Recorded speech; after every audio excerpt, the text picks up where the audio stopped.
예배소서 4장 7절에서 16절 말씀입니다. 우리 한 절씩 교독하도록 하겠습니다. 우리 각 사람에게 그리스도의 선물의 분량대로 은혜를 주셨나니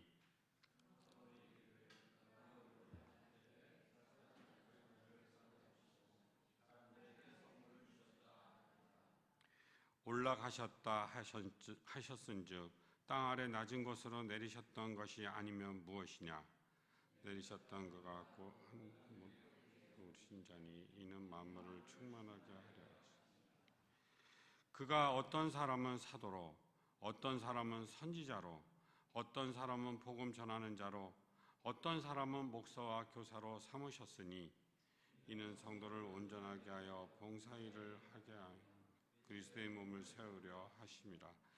우리가 다 하나님의 아들을 믿는 것과 아는 일에 하나가 되어 온전한 사람을 이루어 그리스도의 장성한 분량이 충만한 데까지 이르리니 이는 우리가 이제부터 어린아이가 되지 아니하니 사람의 속임수와 간사한 유혹에 빠져 온갖 교훈의 풍조에 밀려 요동하지 않게 하려 합니다. 오직 사랑 안에서 참된 것을 하여 범사에 그에게까지 자랄지라. 그에게서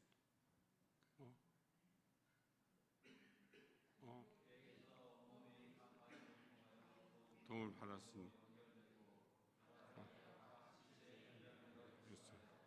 그 몸을 자라게 하며 사랑 안에서 서로 드리니라. 아멘. 본문의 말씀으로 우리는 그리스도의 몸입니다라는 제목으로 김건주 목사님께서 말씀해 주시겠습니다. 지난주에 우리는 하나님의 가족입니다라고 말씀해 주셨습니다.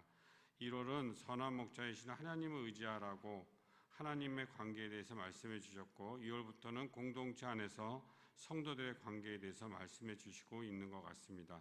많은 은혜의 시간이 되시길 바랍니다.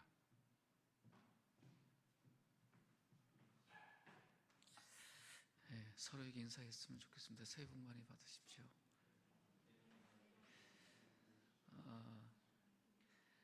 한국은 두 번의 설이 있잖아요. 그 1월 1일 신정이라고 해서 저희도 예전에 신정이라고 불렀어요, 그죠? 그리고 음력설을 구정이라고 했습니다. 왜 1월 1일이 신정이고 이제 음력설이 구정인지 모르겠지만 두 번의 설을 했습니다. 제가 작년까지 말레이시아 살았잖아요. 말레이시아에는 설이 4번 있습니다. 신정 구정이 있어요. 구정을 거기는 차이니스 뉴이어 이렇게 해서 이제 약간 그 중국 문화라고 생각하고 받아들여요. 그리고 거기 인도계들이 계시거든요. 그러면 힌두의 풍습을 가진 분들이 갖고 있는 설도 있겠죠. 그리고 거기 무슬림 나라잖아요.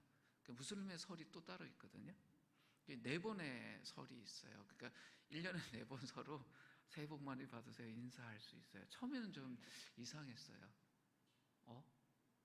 4번이나 새해를 맞는 이분들이 어떨까? 근데 저만 이상하고요. 그분들이 그걸 당연하게 여겨요. 어떻게 이럴 수 있을까?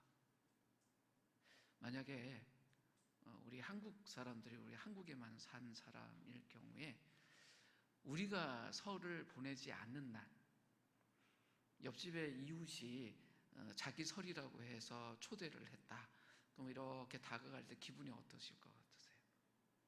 좀 낯설게 느껴질 것 같아요. 뭐 한 4월쯤 됐을 때 설이라고 놀러 와라. 그러면 가면 4월인데 설이야? 뭐 이런 걸 해. 그리고 이런 걸 초대해 하고 갈 수 있잖아요. 근데 말레이시아에 사는 분들은 그걸 어색하게 여기지 않아요. 왜 그럴 수 있었을까요? 한 몸이라고 생각해서 그렇습니다. 분명히 나와 달라요. 근데 한 몸이에요. 다른 문화를 갖고 있는 이웃이지만 우리 마을에 또 우리 국가에 한 몸을 이룬 사람의 문화이기 때문에 그 다름을 받아들여요.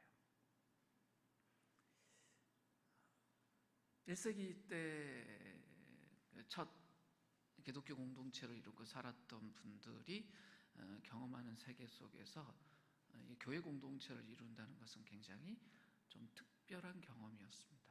지난주 말씀을 통해서 좀 살펴봤지만 에베소 교회에 있는 에베소의 성도들, 우리 선배들은 참 다양한 민족적인 배경을 갖고 있었고 다양한 문화적 배경을 갖고 있었기 때문에 현대적으로 설명을 하면 어쩌면 각자의 민족에 따라 문화에 따라 이렇게 즐기던 또 기념하던 설이 다 다를 수도 있었을 것 같아요. 근데 그들이 한 공동체로 이뤘습니다. 그리고 서로의 다름들을 이렇게 받아들이고 한 가족을 이뤘거든요. 근데 신약 성경 안에 이 교회를 가르치는 알려주는 신약 성경의 이 언어에 우리가 좀 익숙해져야 된다고 말씀을 드렸는데 오늘은 그리스도의 몸이라는 내용을 좀 살펴보려고 합니다. 우리가 이미 교회로 살고 있어요. 내 자신이 교회니까 교회라는 것이 무엇인지 굳이 물어보지 않더라도 나는 교회로 살고 있거든요. 그런데도 우리는 계속 교회가 무엇인가라는 이 본질적인 질문을 던져야 합니다. 두 가지 이유 때문인데요. 세상에서도 이런 말이 있어요. 생각대로 살지 않으면 사는 대로 생각한다는 말이 있습니다. 이 말 딱 들었을 때 어떤 느낌 드세요? 다시 읽어드릴까요? 생각대로 살지 않으면 사는 대로 생각한다.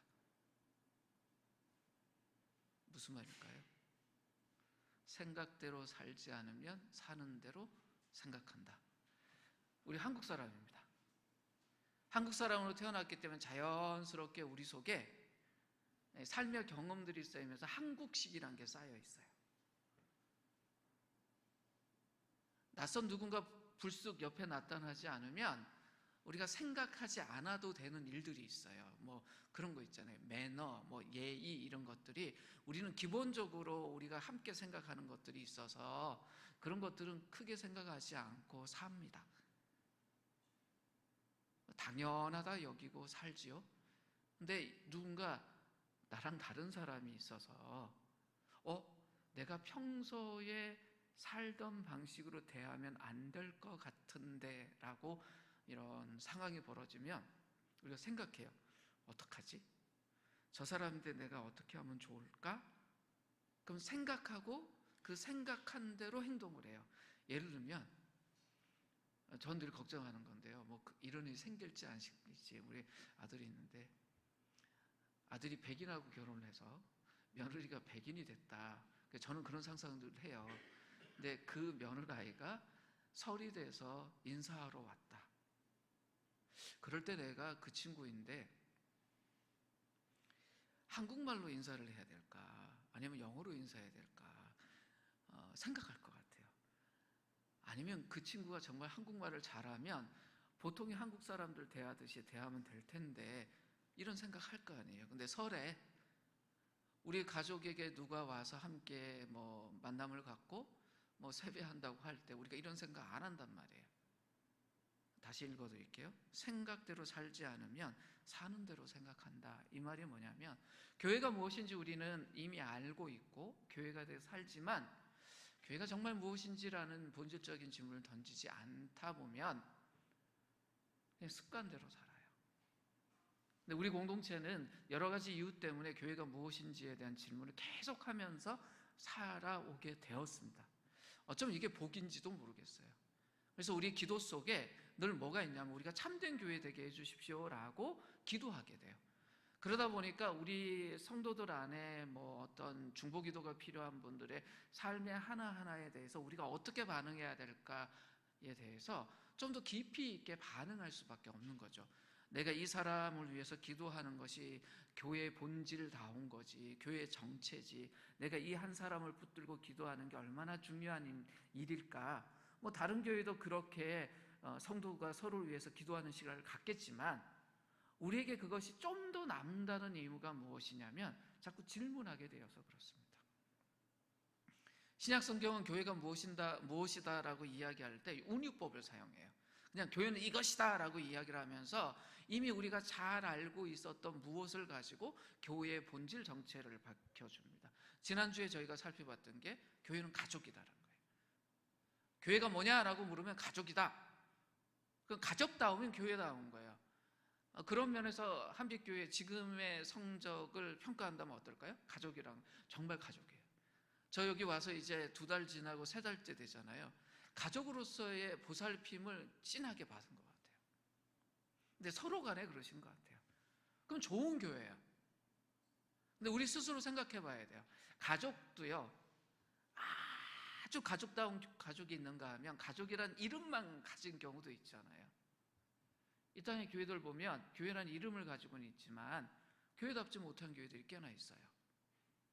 가족답지 못한 교회. 자신의 공동체에 누가 속해 있는지 몰라요. 그런 의미에서 대형교회는 굉장히 심각한 교회예요. 근데 그 대형교회들이 교회다울 수 있었던 건 소그룹이라는 것이 있어서 그랬던 거예요. 근데 요즘 한국교회가 고민에 빠졌습니다. 소그룹이 자꾸 공식화된 모임이 되고 서로의 삶을 나누지 않고요. 일주일에 그래도 꼭 얼굴 마주보고 최소 1시간, 길면 한 3시간 삶을 나누는 이들이 서로의 마음도 몰라요. 가족일까요? 근데 현대의 가족 같아요. 한 집에 살지만 서로 마음을 모르고 공유하지 않는 가족들이 꽤나 있어요. 뭐 요즘 그렇잖아요. 서로의 목소리를 잃어버리고 있어요. 밥줘도 문자로 하잖아요. 밥줘. 네. 청소년들이 그러잖아요. 이렇게 밥줘. 그럼 이제 밥이 들어옵니다. 간식 줘. 그럼 간식이 들어옵니다. 서로의 목소리를 잃어버려요. 좋은 거 아니에요. 우리가 계속 생각해야 돼요. 가족다운 게 뭘까? 진짜 가족이 되는 것이 무엇일까? 그래야 아픈 소리를 할 때도요, 들을 수 있어요. 가족이 아니면 서로에게 매너만 지켜요. 좋은 소리만 해야 돼요. 그래야 그 사람하고 나하고 계속 좋은 관계를 맺어요. 근데 가족이니까 싫은 소리 할 수도 있어요. 정말 가족이 되어야 됩니다. 근데 신약 성경이 또 한 번 강조하는 것이 뭐냐면 우리 교회는 그리스도의 몸이라고 이야기를 합니다. 근데 이 그리스도의 몸이라는 이 이야기는 교회의 본질을 가장 잘 표현하는 말씀인과 동시에 신약 성경 곳곳에서 이야기를 하고 특별히 바울의 교회 관에 가장 중요한 강조가 교회는 그리스도의 몸이라고 이야기를 합니다. 근데 예수님의 이야기에서도 요한복음에 보면 교회를 몸으로 이야기를 합니다. 이 말씀이 얼마나 중요하냐면 종교개혁자들이 16세기에 종교개혁을 일으켰잖아요. 근데 종교개혁의 도화선이 됐던 가르침이 무엇이었냐면 교회가 그리스도의 몸이라는 것이었어요. 종교개혁자들도 교회 안에 있었어요. 그 이전에 잘못 썩어갔던 그 중세 캐톨릭의 교회관하고 달리 종교개혁자들이 이래선 안 되겠다라고 했던 것이 무엇이었냐면 교회는 그리스도의 몸인데 라는 것이었어요. 그래서 루터라는 분이 깨달음을 얻고 이런 이야기를 합니다. 우리 모든 사람은 예수 그리스도를 머리로 가진 한 몸이요 각 사람은 다른 사람의 지체다. 그러므로 우리 모두가 사제들이요 하나의 믿음과 하나의 복음과 동일한 성례를 가진다라고 이야기를 했어요. 이게 무슨 말이냐? 그 당시 캐톨릭의 교회 간에 문제가 있었어요. 그리스도의 몸을 이룬다고 말을 하면서 그 몸 안에 평신도는 뚝 빼놨어요. 사제들만 가지고 교회의 구성을 설명을 했거든요. 근데 그 틀을 가지고 사제가 됐던 이 루터가 신부 출신이잖아요. 그렇게 살다가 말씀을 보니 교회가 그리스도의 몸인데 거기는 모두가 함께 몸이란 걸 발견했어요. 그리고는 이렇게 이야기를 한 거예요. 우리 모든 사람은 예수 그리스도를 머리로 가진 한 몸이요 각 사람은 다른 사람의 지체다. 그걸 깨닫고 나니까 현실적인 문제 하나가 부딪혀서 이렇게 이야기를 한 겁니다. 그러므로 우리 모두가 사제들이요 하나의 믿음과 하나의 복음과 동일한 성례를 가진다라고 이야기를 했습니다. 교회가 그리스도의 몸이다라는 이 말씀을 정말 교회의 정체로 받아들이면요 종교개혁적인 어떤 그런 믿음을 갖고 살 수밖에 없어요. 교회 안에 사제주의라는 게 있을 수가 없어요. 일반적으로 기독교 신학이 사람의 몸을 설명할 때 뭐 2분설, 3분설 이야기를 해요. 뭐 영과 몸, 그 다음에 영혼, 몸 이렇게 설명을 하잖아요. 근데 바울의 언어 안에 몸이라는 단어는요 영육을 구분하는 의미로서의 몸이 아니라 정신과 모든 것을 다 포함한 한 생명으로서의 몸 이야기를 해요. 그래서 바울의 언어가 당시의 1세기 언어하고 굉장히 큰 차이가 있었어요. 당시 1세기에 그 지중해를 중심으로 하고 있었던 그 세계를 지배하고 있었던 세계관이 헬라 철학이잖아요. 헬라 철학은 정신과 몸을 분리시키는 것이 강했던 세계관이에요. 그래서 심지어 어떤 사람들이 있었냐면 이 몸을 굉장히 천하게 생각해서 몸이 정신의 감옥이다라고 말한 사람들도 있었어요. 그런 생각을 갖고 있는 사람들에게 몸은 어때요? 빨리 벗어나야 되는 것이에요. 근데 빨리 벗어날 수 없으니 어떻게 하겠어요? 정신세계를 추구했던 거예요. 그걸 이데아라고 말하기도 하고 뭐 노고스라고 말하기도 하고, 그걸 추구해서 그걸 얻어내는 것이 구원받는 거다라는 생각까지 하고 있었는데, 그 세계에 바울이 기독교라는 새로운 세계관, 교회라는 새로운 정체를 던지면서 몸이라는 단어가 얼마나 중요한지를 이야기해요. 근데 이 몸은 정신과 분리된 몸이 아니라 정신과 모든 것을 다 가지고 있는 종합 총체로서의 생명을 이야기한 거예요. 근데 그 단어를 가지고 우리가 교회다라고 이야기를 하면, 이때 교회라는 것은 교회를 이루는 정신만 말하는 것일까요? 교회를 이끌어갈 만한 사상을 말하는 것일까요? 아니에요. 그런 정신과 사상을 모두 포함해서 실제적으로 이 땅에서 하나의 공동체를 이루고 있는 그거 모두를 포함한 교회의 이야기를 하는 거예요.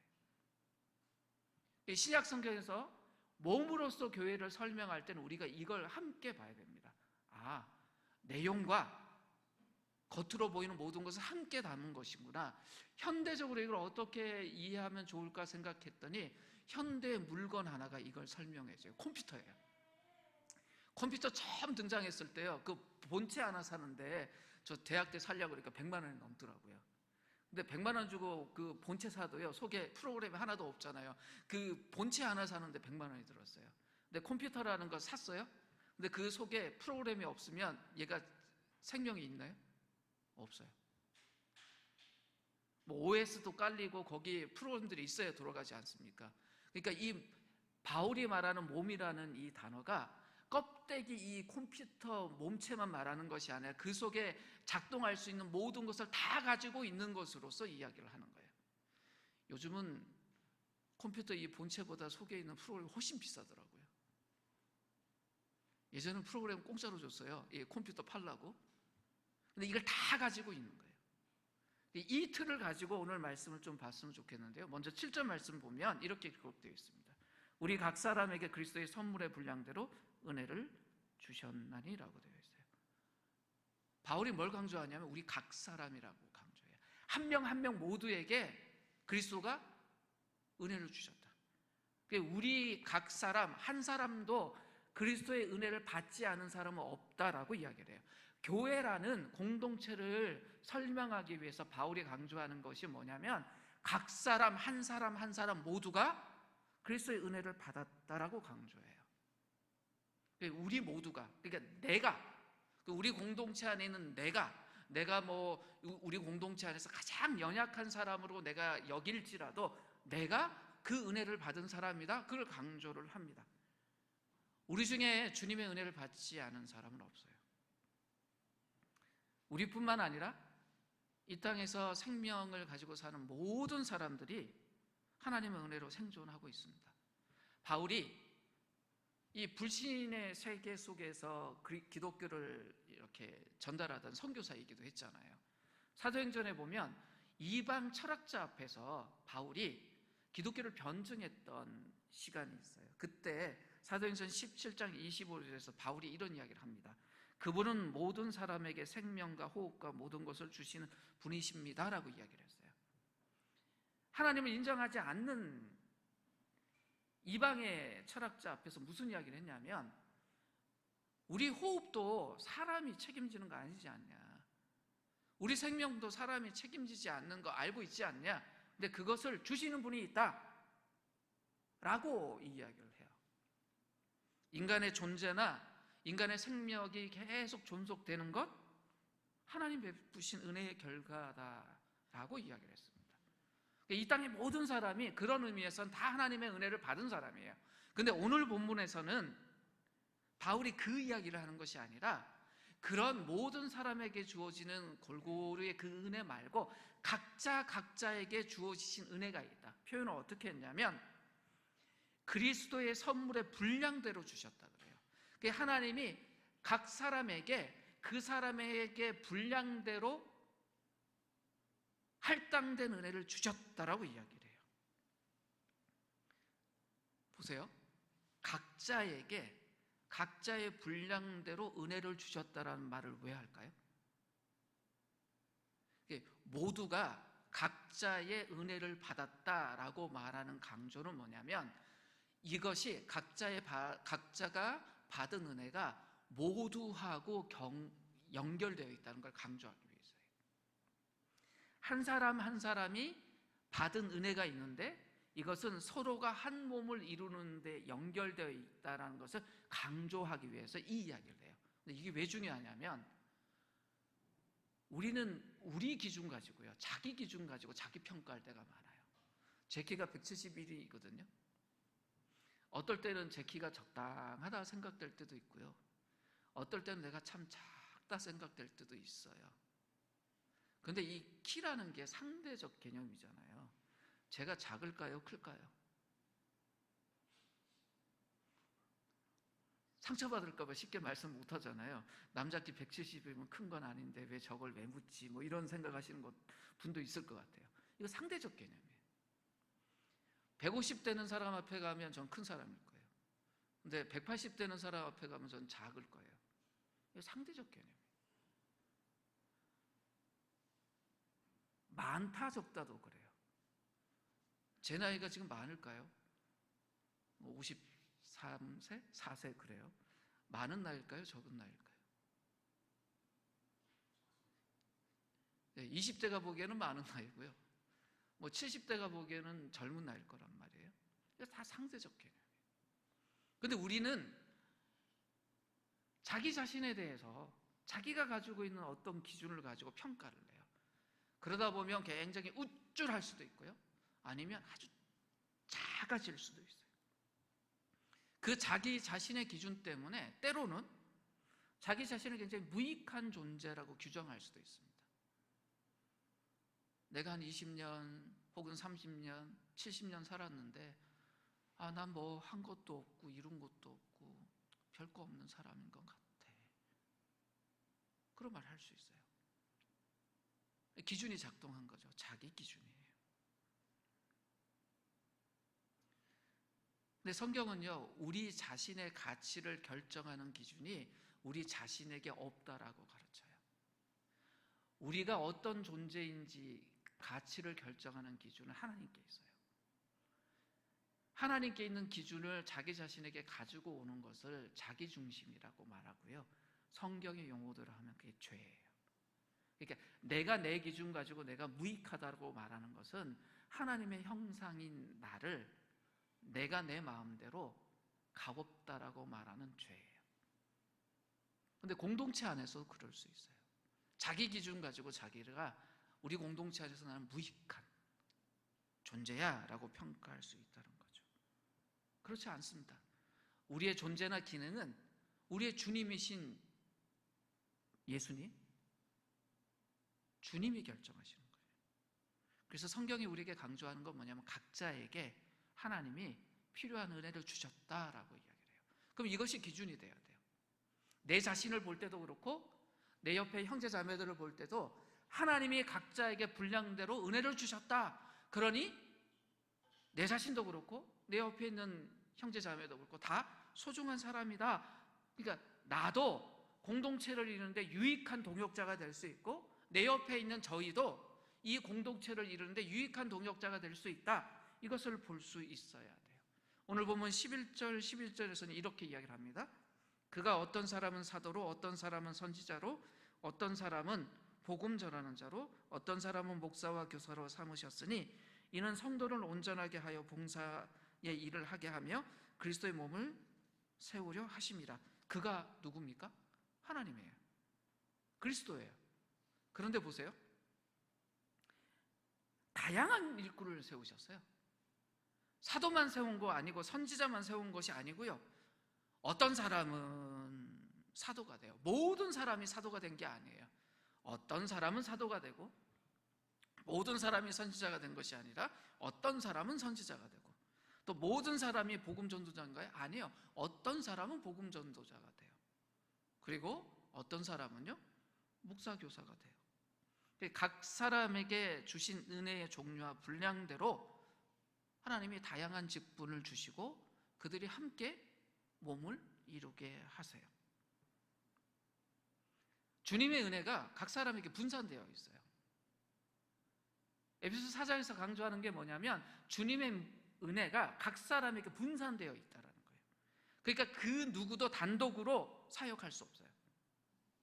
나 혼자 다 할 수 있다고 생각하는 사람은 이 에베소 4장 읽으면요, 아, 내가 틀렸구나. 그러니까 혼자서는 교회를 세울 수 없어요. 교회는 기본적으로 협력해야만 이루어질 수 있어요. 이거를 알게 하기 위해서 사용한 단어가 뭐냐? 몸이라는 단어예요. 우리 몸이요, 몸의 지체들이 서로 협력하지 않으면 이루어지지 않는, 우리가 가장 쉽게 만날 수 있는, 우리 삶 속에서 만날 수 있는 존재예요. 제가 지금 손을 좀 다쳤잖아요. 이제 제가 멍청하게 다쳤어요. 설거지하다 칼날에 제가 스스로 제 손을 살짝 뺐어요. 그건 너무 아파요. 왼손 손가락 하나 다쳤는데 온몸이 다 아픈 것처럼 스스로 막 쪼그러들고 막 그렇더라고요. 왼손 손끝에 조금만 베도요, 우리가 어때요? 아프다 해요. 이 왼손가락 하나가 제 몸에 협력하지 않으니 왜 이렇게 불편한 게 많을까요? 우리 몸이 그런 존재예요. 근데 이 왼손가락에 지금 있잖아요. 이렇게 붕대로 감아주고 이렇게 보호받고 있잖아요. 지금 대접받고 있잖아요. 근데 이 왼손가락 하나가 이런 생각하는 거죠. 그래, 내가 몸에서 제일 중요해. 그러니 이제부터 내가 이 몸을 전체 다스리겠어 라고 한다면 말이 될까요? 말이 되지 않아요. 가장 중요한 게 협력하는 거예요.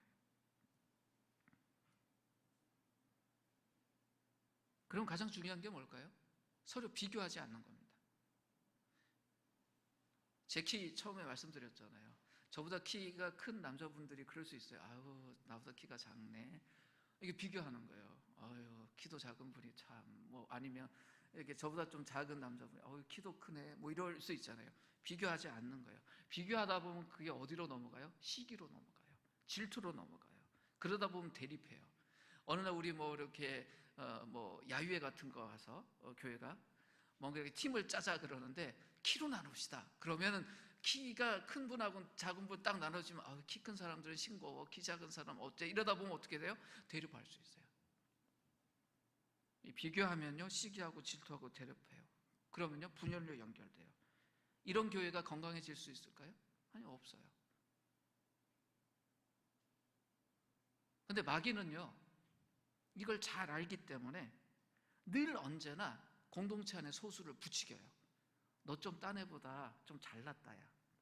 너 좀 능력이 있는 것 같아. 키도 크고 뭐 등치도 좋고 생긴 것도 잘났고 말도 잘하고, 그러니까 네가 해.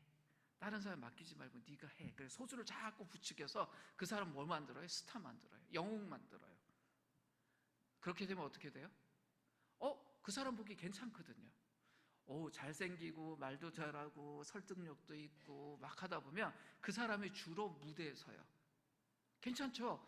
공동체 일이 잘 되는 것 같아요. 근데 점점 그러다 보면 어떤 일이 생겨요? 나머지 사람들은 관객이 돼요. 무대 위에 올라가지 않아요. 그냥 앉아서 그 무대 위에 올라간 그 스타, 영웅이 움직이는 걸 박수 쳐주고 그것으로 끝나요. 그게 마귀가 원하는 거예요. 서로 협력하지 않아요.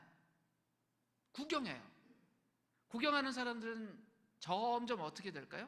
처음에는 응원하는 사람으로 있다가 나중에는 비판하는 사람이 되고요. 나중에는 평가하는 사람이 돼요. 평론하는 거죠. 저거 아닌데 처음하고 좀 달라졌어, 뭐 이런 말도 하고. 누가 이런 일을 시킨다고요? 사단이요. 이렇게 될 경우 섬김을 위해서 교회에게 준 은사가 섬김을 위해서 사용되지 않고요, 엉뚱하게 사용돼요. 큰일이죠. 그래서 오늘 본문에서 바울이 강조하는 게 뭐냐면 한 개인이 교회를 위한 모든 은사를 다 가지고 있는 것이 아니란 것을 강조해요. 하나님의 은혜가 분량대로 각 사람에게 있습니다. 이 말씀을 우리가 받아들인다면 어때요? 내가 교회에서 존재하려면 저 지체가 정말 필요하구나.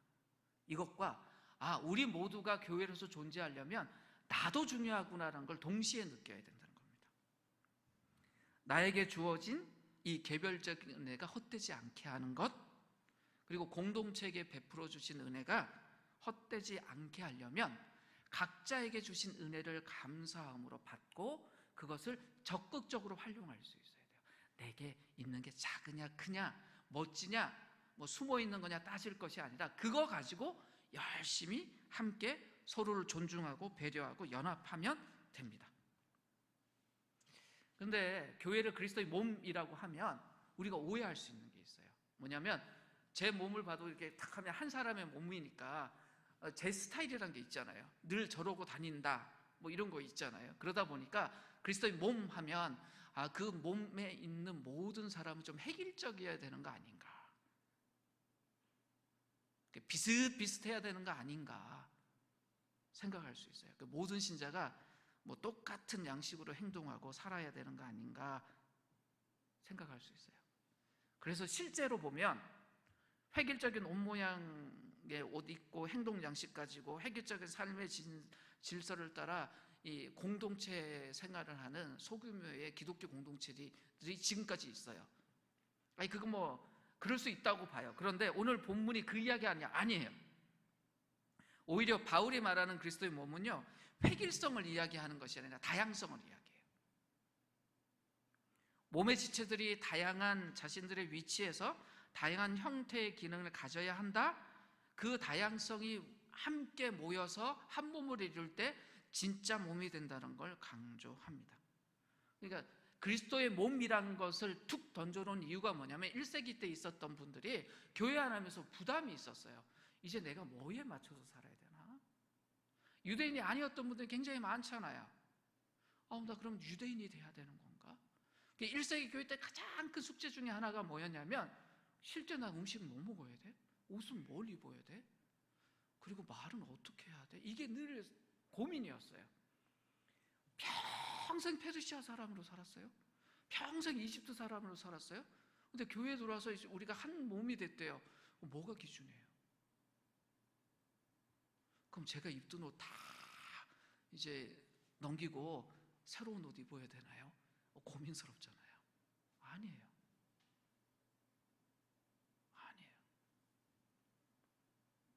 바울이 그걸 강조합니다. 다양성 안에서 하나 되는 것. 근데 여쭤보죠.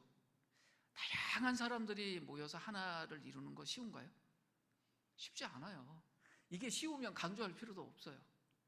우리도 편한 게 뭐냐면 비슷한 경험들을 갖고 있는 분들이 있어서 좋잖아요. 저도 여기 와서 좋았던 게 뭐냐면 과거를 공유하고 있었기 때문에 언어가 같았기 때문에 큰 설명 없이 서로가 하나 될 수 있었거든요. 우리가 그 장점이 있어요. 근데 이 안에 전혀 새로운 언어와 새로운 문화를 가지고 있는 사람, 우리 공동체 안에 들어왔을 때 나머지는 다 비슷비슷한데 자기만 다를 때 외로움도 느낄 수 있고 좀 어려울 수 있단 말이에요. 근데 그들까지도 하나 되게 하려면 그것이 참 쉽지 않아요.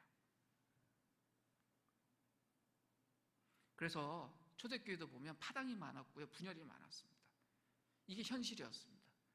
이것에 대해서 바울이 오늘 지적합니다. 14절 15절에 보면 바울 사도가 이런 이야기를 합니다. 우리는 이 이상 더 어린아이로 있어서는 안 됩니다. 우리는 인간의 속임수나 간소한 술수에 빠져서 온갖 교훈의 풍조에 흔들리거나 이리저리 밀려다니지 말아야 합니다. 우리는 사랑으로 진리를 말하고 살면서 모든 면에서 자라나서 머리가 되시는 그리스도에게까지 다다라야 합니다 라고 이야기를 해요. 자, 보세요. 첫 번째 문장에서 뭐라 그러냐면 우리가 더 이상 어린아이로 있어서는 안 됩니다라는 이야기를 해요. 성장이라는 것은요, 미성숙을 전제로 해요. 교회로 모였는데 한 몸이 되었는데 아직 우리가 어린아이다. 우리가 더 성장해야 된다는 거예요. 결혼이라는 게 그렇잖아요. 성인과 성인이 만나서 딱 결혼했는데 그리고 나서 성인으로서 성장해 가요. 서로 다른 두 성인이 만난 다음에 그 다름을 이해하고 받아들이고 새로운 하나가 되기 위해서 성장해 가요. 제가 결혼 이제 원래 26년 됐거든요. 그 26년 동안 제가 뭐가 많이 바뀌었을까? 그러니까 정말 새로 태어난 것만큼 많이 변했더라고요. 그래서 저는 결혼이라는 것은 사람을 바꿀 수 있는, 그러니까 예수님을 만나는 것 다음으로 한 사람의 인생을 완전히 바꿀 수 있는 건 결혼이라고 생각을 해요. 나와 다른 누군가를 만나지 못했다면 과연 내가 나의 이런 것들을 바꾸고 성장하려고 했었을까? 아닌 것 같아요. 근데 바울이 그 이야기를 해요. 우리가 더 이상 어린아이로 있을 수는 없다. 어린아이들 특징은 뭐냐면 자기가 기준이 돼서 그냥 질르잖아요. 근데 성인이 되면 엄마 아빠를 배려하고 오히려 효도도 하고 챙기기도 하고 그래서 엄마 아빠가 놀래요. 얘가 왜 이러지? 오히려 얘가 우리를 지금 배려하고 우리를 이렇게 케어하고 있는 것 같아. 어머 다 컸네. 이런 마음 들잖아요. 지금 그런 이야기 합니다. 근데 이 말씀을 잘 보세요. 교회가 완전히 성숙한 사람들이 함께 모인 곳이라고 이야기를 해요. 미성숙한 사람들이 모인 곳이라고 이야기를 해요. 미성숙한 사람들이 모인 곳이라는 거예요. 함께 성장해가는 그룹이라고 이야기를 합니다. 천사들이 모인 곳이 아니에요. 여전히 제 모습을 갖고 있는 사람들이 모인 곳이에요. 그러니까 우리 자신이나 서로를 이것으로 볼 수 있어야 된다는 거예요. 근데 교회인데, 교회면 다 천사 같은 사람들이 있어야 되는데 왜 쟤는 졌다고 행동해? 이렇게 보면 안 된다는 거예요. 근데 우리는 그렇게 봐요. 우리 교회잖아요. 세상하고 다르잖아요. 세상하고 달라요. 근데 교회에서 어떻게 저렇게 행동을 해요? 그렇죠. 성장해 가야 되니까. 좀 마귀 닮은 놈이 우리 교회 하나 들어와갖고 좋던 분위기 다 망쳤어. 이런 마음으로 쑥쑥 올라온단 말이에요. 네, 1세기 때 모습이 그랬습니다. 이 성장의 과정에는 언제나 미완성의 요소가 있어요. 그걸 바라는 거예요. 서로가 그걸 볼 수 있어야 된다는 것입니다. 교회라는 공동체 안에 알곡들이 있는가 하면 가라지도 있어요. 자기의 전 재산을 교회를 위해서 드리는 사람이 있는가 하면 교회를 팔아먹는 사람도 있어요. 그게 현실에 있는 교회예요. 교회는 천사들이 모이는 공동체가 아닙니다. 그리스도를 닮기 위해서 끊임없이 자기와의 싸움을 해야 되는 사람들이 모인 곳이 교회예요. 우리가 이 눈으로 서로를 볼 수 있어야 됩니다. 교회는 예수 그리스도 때문에 만들어진 공동체지만 동시에 그 공동체가 있는 역사적이고 사회적인 특징들을 그대로 담고 있어요. 그래서 우리는 한국교회라는 특징을 그대로 갖고 있어요. 그래서 한국교회가 갖고 있는 장점도 갖고 있지만 한국교회가 갖고 있는 약점도 고스란히 우리 속에 있기 때문에 교회가 본질이 뭐냐라는 질문을 계속하면서 그런 부분들을 고쳐가야 돼요. 한국 문화가 갖고 있는 좋은 점들이 한국교회 안에는 깊이 들어와 있어요. 그건 복이에요. 그러나 한국 문화가 갖고 있는 좋지 않는 면도 우리 속에 그대로 들어와 있기 때문에 교회가 된 우리들은 우리 속에 있는 그것을 이렇게 제거해내고 성장하기 위해서 특별하게 애를 써야 되는 것이 한국교회 안에 있는 우리들의 모습이기도 합니다. 그래서 이 땅에 있는 교회는요, 완벽한 교회, 완전한 교회가 하나도 없어요. 그 완벽함을 향해서 끊임없이 도전해가는 것이 이 땅의 교회예요. 우리 스스로 생각해야 돼요. 우리가 한국 사람들로만 만들어진 한국에 있는 교회다 보니 우리가 자연스럽게 갖고 있는 교회 본질과는 좀 거리가 있는 것들이 무엇일까? 그것이 우리 안에서 작동하는 것이 무엇일까? 찾아보고 질문하면서 본질에 맞게 갈 수 있도록 애쓰는 것이 이 현실에 있는 교회가 해야 될 일입니다. 오늘 보면 15절에서 바울이 이런 이야기를 합니다. 오직 사랑 안에서 참된 것을 하여 범사에 그에게까지 자랄지라. 그는 머리니 곧 그리스도라 라고 이야기를 해요. 교회가 그리스도의 몸이고 그리스도가 몸의 머리라고 이야기를 해요. 그렇다면 그리스도가 교회를 다스리실 수 있어야 돼요. 교회는 그리스도 주권 안에 있어야 돼요. 쉽게 말하면 교회 모든 일이 그리스도의 뜻에 따라 이루어져야 돼요. 만약에 그리스도가 다스리지 못한다고 하면 문제가 되는 거죠. 교회라고 모였는데 특정 인간이 지배하는 곳이라면 그건 참다운 교회라고 말할 수가 없어요. 우리가 대표적으로 아는 이단들이 그렇잖아요. 쓱 보면 교회 같은데 그리스도가 아니라 특정 인간이 그 공동체를 지배하고 있단 말이에요. 그래서 우리가 이단이라고 말해요.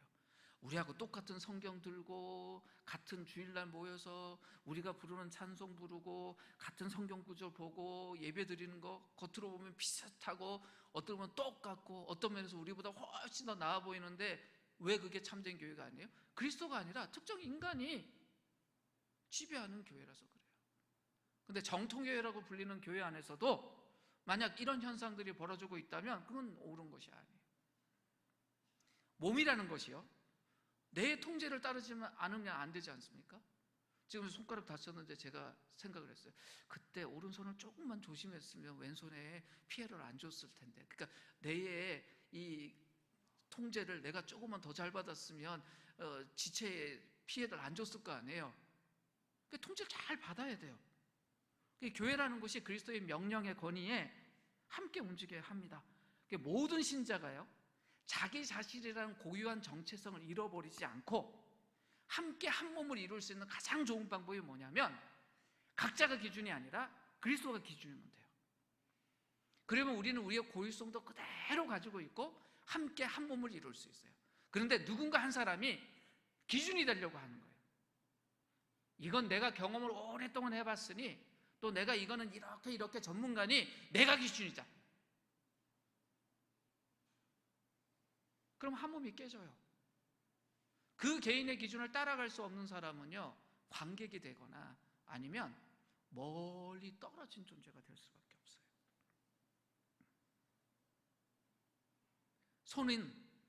손의 기준대로 움직이겠다고 하고 발은 발의 기준대로 움직이겠다고 하면 그 몸이 온전할 수 없는 것처럼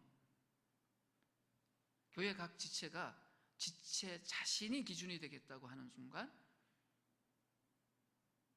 그 지체에게도 문제가 생기고 몸 전체에 문제가 생길 수 있습니다. 몸이 건강하게 유지되려면 각 지체가 각 지체의 자리에 있어야 돼요. 입이요, 귀처럼 소리 듣겠다 그러면 어떻게 될까요? 큰일 납니다. 눈이 발처럼 돌아다니겠다라고 하면 큰일 납니다. 이 손이 입처럼 말하겠다 하면 그것도 큰일 납니다. 손은 손의 자리에, 귀는 귀의 자리에, 눈은 눈의 자리에 있을 때 온몸이 건강합니다. 무슨 말이냐? 각자가 자신에게 주어진 소명을 수행하지 않으면 자기 자신도 위험해지지만 공동체 전체가 위험해진다는 거예요. 다시 말씀드리지만 교회는 다양한 지체가 연합하여 하나 되는 몸입니다. 그래서 교회 안에 중요한 두 가지 기준점이 뭐냐면 다양성과 통일성이에요. 그러니까 우리 공동체가 늘 돌아봐야 되는 게 우리 안에 다양한 사람들이 있는 거예요. 한국 교회가 고민이 그거였거든요. 여성들이 너무 많다는 거예요. 남자들이 적다는 거지 여자들이 많은 게 문제가 아니잖아요. 교인의 70%가 여성이라는 이야기까지 있으니 이건 뭐 다양성이 무너지고 있는 거란 말이에요. 그 세대에 보면 요즘 이제 젊은 세대가 없잖아요. 교회를 유지하고 있지만 젊은 세대가 없어. 왜 그런지 따져봐야 돼요. 그래서 한국 안에 지금 뭐 해외에서 오신 분들이 꽤나 많은데 한국 교회 안에 외국인들 비율이 꽤 높은가요? 그렇지 않은 것 같아요. 그럼 우리 고민해 봐야 돼요. 왜 그럴까?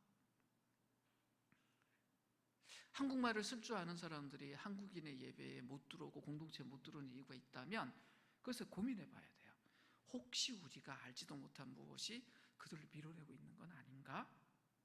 그래서 늘 우리가 교회가 교회다워질 때는 통일성과 다양성이란 이 두 가지를 동시에 붙잡기 위해서 애써야 합니다. 근데 쉽지 않아요.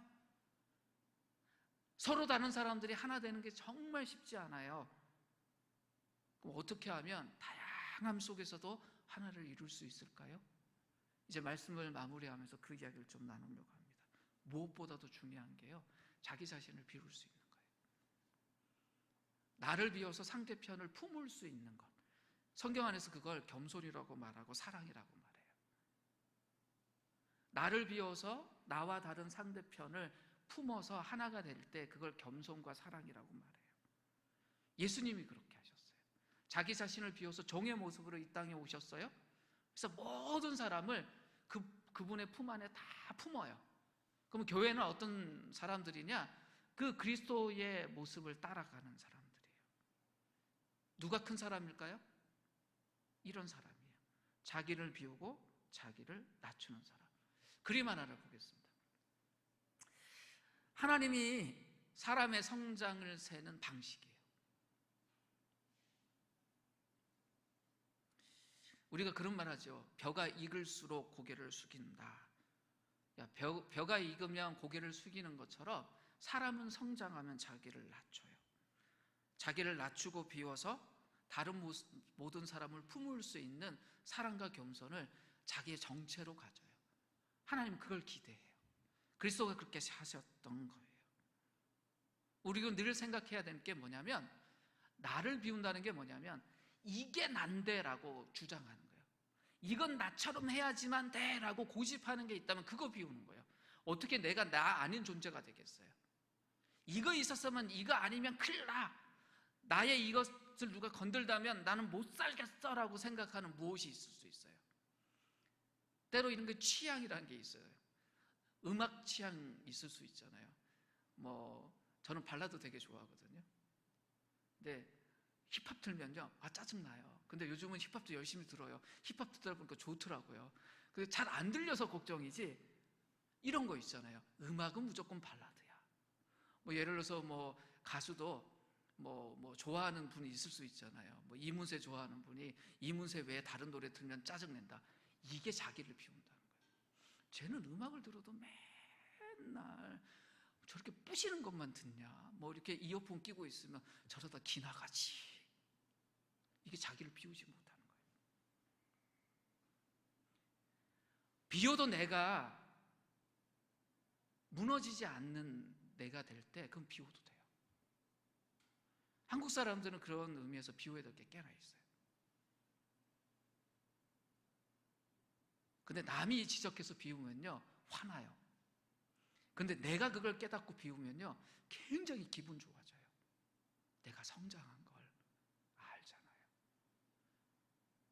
그런데 공동체가 어떤 곳이냐면 사랑으로 진리를 말하는 곳이에요.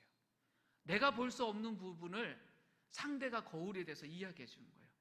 당신 말이야, 이거 하나만 살짝 비우면 정말 멋있어질 것 같은데.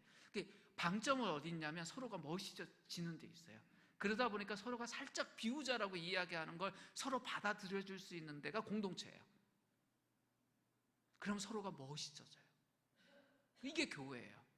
그런데 이 관계가 안 되는 데서는 쟤는 저거 빼야 돼, 저거 고쳐야 돼, 이게 세상이에요. 그거는 서로를 헛듣고 비판하고 비평하는 것만 목적이지 상대편이 올라가는 게 목적이 아니거든요. 교회는 어떤 곳이냐? 사랑하기 위해 서로에게 진리 이야기하는 거예요. 너 이것만 살짝 고치면, 이것만 살짝 더하면 정말 멋있어질 거예요. 서로가 그렇게 이야기해 줄 수 있는 관계가 공동체예요. 근데 이렇게 되려면요, 자기 자신 비우고 서로를 품어줄 수 있는 사람이 되려면 내가 내를 비워야 되는구나, 내가 사랑하고 겸손해야 되구나 라고 굳게 마음 먹고 연습하고 습관을 갖는 것과 더불어 기도해야 됩니다. 기도를 더하지 않으면 이 생각은 내 머릿속에 있는데 실제로 움직이지 않아요. 머릿속에 좋은 신학이 가득하고 좋은 기독교 지식은 가득하지만 그것이 내 걸로 안 움직여요. 우리 마음속에 끊임없이 일어나는 미움과 분노가 있을 수 있어요. 그게 자기 자신을 향할 수도 있고 타인을 향할 수도 있어요. 자꾸 뭔가 자극을 받다 보면 새로운 기준들이 나를 자극하면서 내 자신이 미워질 수도 있고 공동체 안에 누구인을 대해서 분노가 일어날 수도 있어요. 근데 이 끊임없는 미움과 분노를 다스릴 수 있는 길은 기도밖에 없어요. 하나님께 우리 마음에 또 몸에 무릎을 꿇고 기도해야 합니다. 그래야지만 우리를 끌고 가는 옛 인간성, 그리스도 만나기 이전의 그 인간성이 사라집니다. 기도 안에서 옛 인간성이 죽고 새 사람으로 변화될 수 있습니다. 교회는 거룩한 사람들의 공동체잖아요. 그래서 성도라고 불러요. 거룩한 사람들의 무리라고 불러요. 그런데 거룩해지는 사람들의 모임이에요. 성화를 통해서 끊임없이 성장해야 합니다. 근데 거룩해진다는 것은 개념이 아니에요. 실제 이 땅에서 우리가 벌어져야 되는 일이에요. 어떤 거냐? 기독교적 미덕이라는 것이 있다, 기독교적인 덕이라는 것이 있다, 기독교적인 성품이라는 게 있다. 그러면 그게 실제로 내 것이 돼야 돼요. 몇 가지 예만 들죠. 거짓된 인간성이 있을 수 있어요. 습관처럼 거짓말을 할 수도 있고요. 어떤 이익 때문에 거짓말을 도구로 사용하는 것이 세상이니까 나도 모르게 그러고 있다. 그러면 이 거짓된 인간성이 신실한 인간성으로 바뀌는 것이 성화예요. 나도 모르게 가벼운 거짓말을 하던 습관이 있었다. 그러면 그것이 줄어들고 있다. 줄어들어야 돼요. 내 언어에 그 문제가 있다면 그거 고쳐야 됩니다. 시기하고 미워하는 것이 세상의 특징이잖아요. 이 옛 인간성의 특징이에요. 그게 아직도 나에게 남아있다면 어떻게 고쳐져야 됩니까? 자비롭고 사랑하는 인간성으로 고쳐져야 돼요. 나의 경쟁자가 나보다 더 뛰어날 때 내가 그것을 진심으로 축하해 줄 수 있는 사람으로 변했다. 그럼 정말 거듭난 거예요. 내가 그럴 수 있는가? 봐야 됩니다. 인간은 기본적으로 이기적인 존재입니다. 그래서 자기 유익을 탐해요. 근데 그런 이기적인 인간성이 전체의 유익을 소중하게 여기고 생각하는 것을 자꾸 갖는 인간성으로 바뀐다면 어떨까요? 그것이 거룩해진 거예요. 야, 내가 우리 가족을, 아니 우리 교회를, 우리나라를 이렇게 생각하는 사람이었어? 어느 날 그렇게 발견하시면요, 정말 감사하셔야 돼요. 거룩해진 거예요. 기도를 하는데 내 개인을 위한 기도만큼이나 공동체를 위한, 또 이 사회를 위한 기도를 내가 정말 울고불고 하고 있다. 그럼 정말 거룩해진 거예요. 그날은 정말 하나님 앞에 저 너무 멋지지 않아요? 이렇게 말씀하셔도 돼요. 그렇게 변해가는 것이 거룩해지는 것입니다. 그리고 요즘은요, 잔인한 인간성들이 많아요. 개나 고양이들을 그냥 몇 마리씩이나 죽여놓고 그걸 사진 찍어서 SNS에 올리고 그런 사람들이 있어요. 정말 끔찍해요. 근데 그런 잔인한 인간성에서 자비로운 인간성으로 바뀌고, 동네 길고양이들 보면 그냥 나하고 직접 관계는 없지만 인사라도 좀 해주고, 그렇게 내가 바뀌고 있다면 감사하십시오. 그게 거룩해지는 거예요. 그게 예수님 닮아가는 거예요. 뇌물 같은 거 받는 것, 그 굉장히 더러운 인간성이잖아요. 근데 그런 것에서 청렴해지고 있다. 그럼 그게 거룩해지는 거예요. 그걸 서로 만들어갈 수 있는 관계가 뭐냐? 교회예요. 교회라는 곳이 그냥 아무것도 없는 상태에서 개념이 아니라 사람이 그곳에 있어요. 그래서 교회는 굉장히 이상적인 기준과 함께 현실적인 내용이 늘 함께 있어요. 보네퍼라는 분이 이런 이야기를 했습니다. 교회에 대해서 각 그리스도인이 있는 바로 거기에 공동체가 있고, 공동체가 있는 거기에 각 그리스도인이 있다라고 이야기를 했습니다. 무슨 이야기입니까?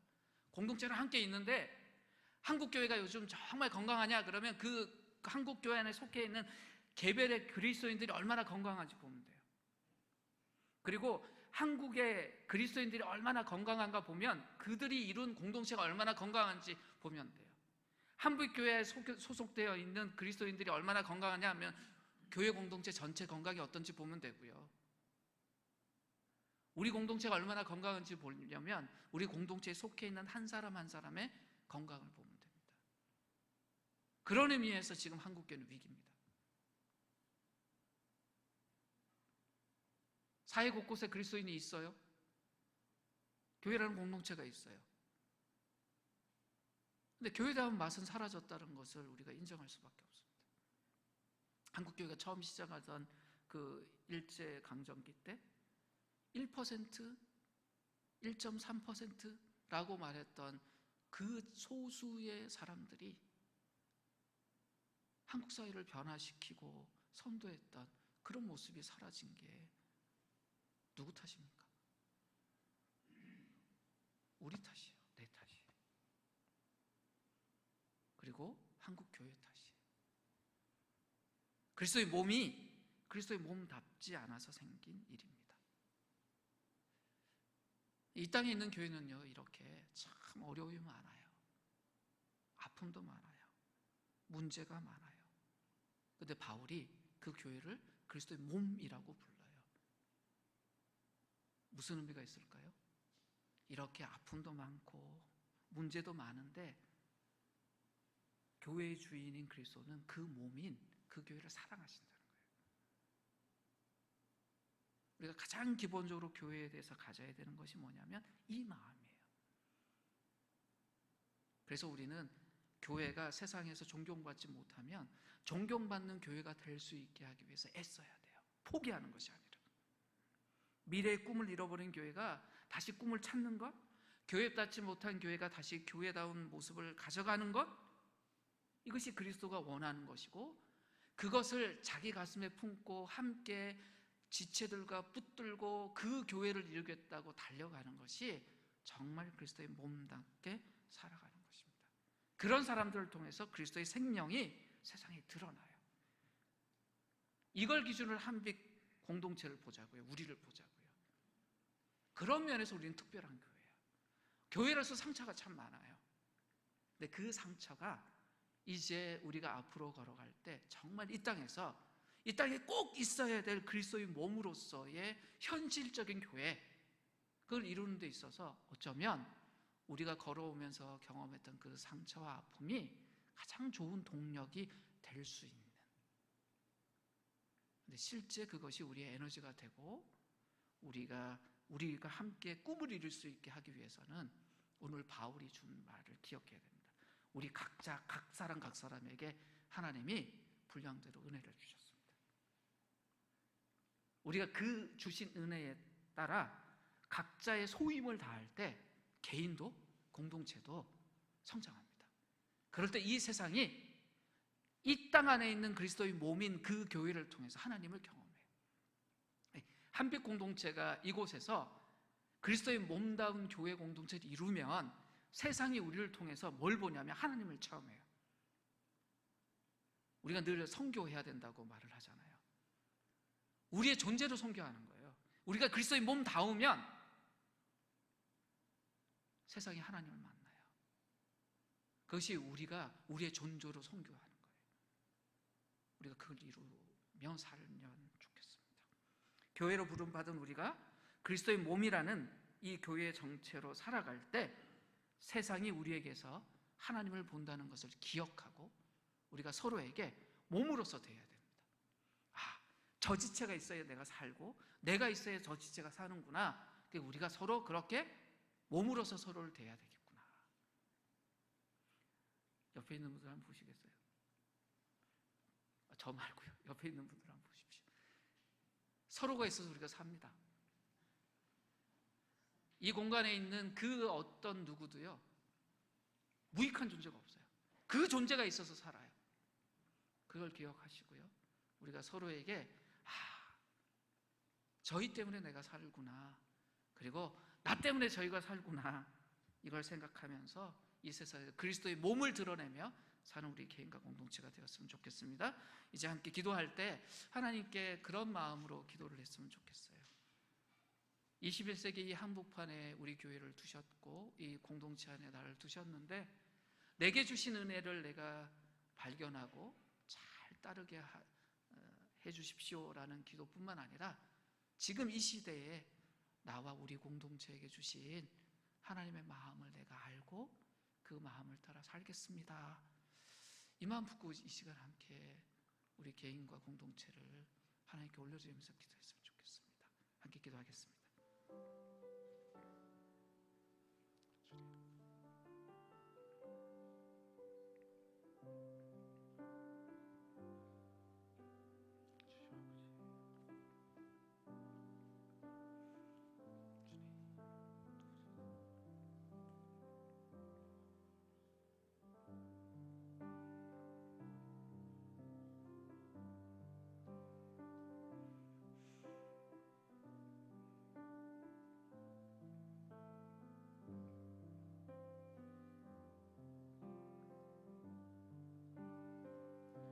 하나님, 우리는 그리스도의 몸입니다. 우리 각자가 있는 위치가 어떠하던 그리스도의 몸 안에 있기에 그 그 자리가 다 소중하고 귀중합니다. 우리에게 주신 은혜를 알게 하시고 서로에게 주신 은혜를 알게 하시고 서로가 참으로 사랑하고 겸손하고 소중히 여기며 관계 맺게 하시고, 그래서 이 땅에 주님을 드러내는 그리스도의 몸으로 우리가 살 수 있게 하여 주시옵소서. 특별히 우리 한빛 공동체 7회의 걸음을 걸어오면서 우리 몸에 기록된 하나님의 이야기들이 이제는 세상에 드러나기를 원합니다. 우리 안에 사랑 안에서 서로에게 진리를 말하고 성장하며 거룩해지게 하여 주시고 하나님의 풍성한 은혜를 드러내는 공동체로 살아가게 하여 주시옵소서. 예수님의 이름으로 기도드립니다.